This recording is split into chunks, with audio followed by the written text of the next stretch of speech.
Hi, my name is Nicole Aitken and I work at PhilFact in the UK.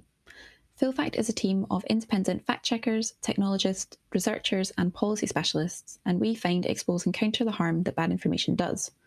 We tackle bad information on a day to day basis through our fact checks of specific claims, and we also look to tackle the systemic problems that result in bad information.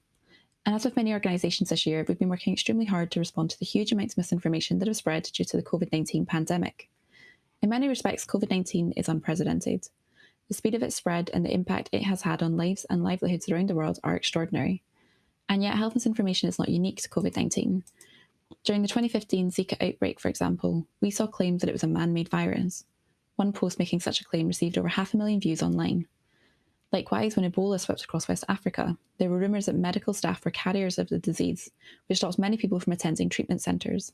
Some instead turned to home remedies or thwarted the efforts of containment, and there were even attacks on health facilities.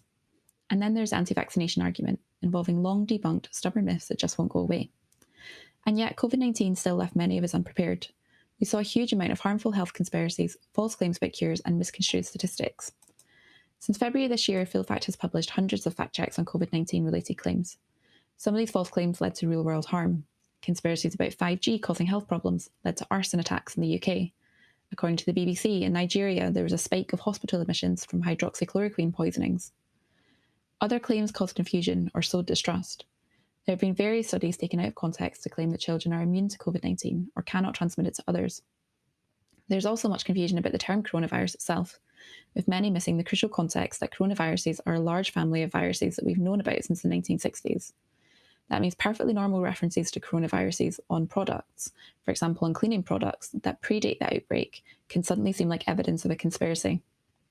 Changing advice in the medical profession also compounded confusion.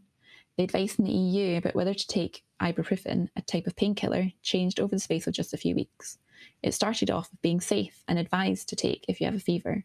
Then there were warnings that actually it was harmful and could antagonise the virus. But then the advice changed back again, with reassurances that it actually was safe and recommended to take. At PhilFact, we've done research reviewing findings from psychology and health to look into health misinformation. It is clear that going through a crisis is a particularly stressful experience. We learned that in those moments, people tend to actively look for information and try to make sense of the way that their life could be impacted. But these are also the times when we are less able to process complexity. The stress of a crisis, combined with a well-documented aversion towards uncertainty, makes it harder to distinguish information from the noise. So we need to make sure that good, clear, and consistent information is making its way to the audiences who are searching for it. And many organisations have tried to do that this year. Internet companies, fact checkers, governments, and civil society have improvised, often at speed, to try and respond effectively to the huge amounts of harmful information that were spreading around the world. Fact checkers, for example, collaborated to catch cross-border claims and identify misinformation trends faster, often expanding their monitoring processes to capture claims made on new or increasingly popular platforms and channels such as TikTok and WhatsApp. Most of the internet companies have improved the supply of high-quality, relevant information from official sources on their platforms. If you search for coronavirus in the UK, for example, Facebook, Google, and Twitter will all direct you to the National Health Service advice first. Many of the companies also quickly released clear guidelines on what the new non-acceptable content about COVID-19 was, such as banning adverts that were selling so-called cures. Governments around the world also invested in digital public information campaigns or established special units to combat local disinformation. But all of this was done under intense time pressure and in an atmosphere of anxiety and confusion, rapidly changing information, not to mention the practical challenges brought about by the pandemic. There is a lot to celebrate about this response. However, this year has also highlighted areas where greater collaboration and pre-discussed and agreed approaches would have been beneficial. We are now concerned that these improvised efforts are forming the foundation for how to respond to crises in the future. So we want to take the time now to debate and discuss what that future and what more effective responses should actually look like. We have seen the community is beginning to converge around common principles of what good looks like. There's agreement of the need for a good supply of information, of the importance of empowering users to critically assess the information that they come across, of the gravity of allowing certain types of harmful information to remain accessible to users. And we have seen the benefits that come from relevant, responsible experts from different sectors working collaboratively. However, these principles are not yet applied consistently. There are still important gaps, and much more assessment is needed to fully know the impact on freedom of speech. So PhilFact is leading a project to help the whole community learn from this experience. We believe that everyone can be better prepared for future major incidents, whether these are predictable or not. Over the next few months, we are assembling ideas from a globally diverse group to create practical guidelines. We'll be setting principles for how organisations should approach preventing and mitigating the harm caused by bad information during crisis moments. We want this to help give clear direction when the next crisis occurs.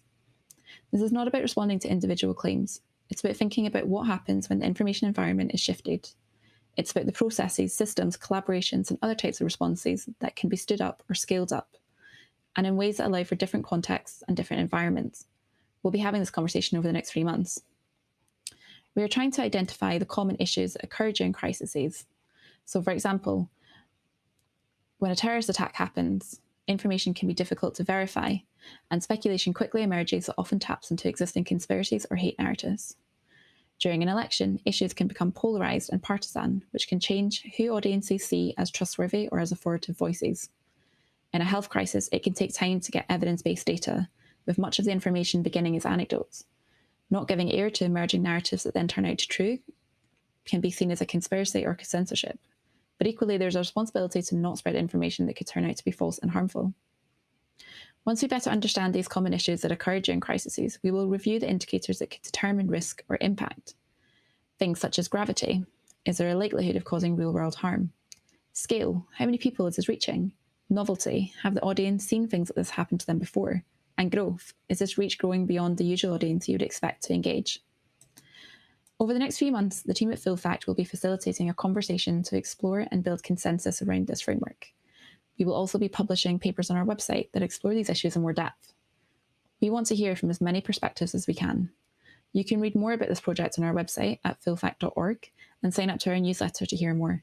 And if you're interested in giving feedback, please do get in touch. We believe we need to set our sights higher and start debating and planning now so that we are on the front foot when the next incident affecting our information environment hits. We have a number of high-profile events coming up in 2021, including significant elections in many countries around the world, as well as a potential COVID-19 vaccine. We collectively need to learn and move forward and do so quickly. Thank you for listening, and I look forward to taking questions.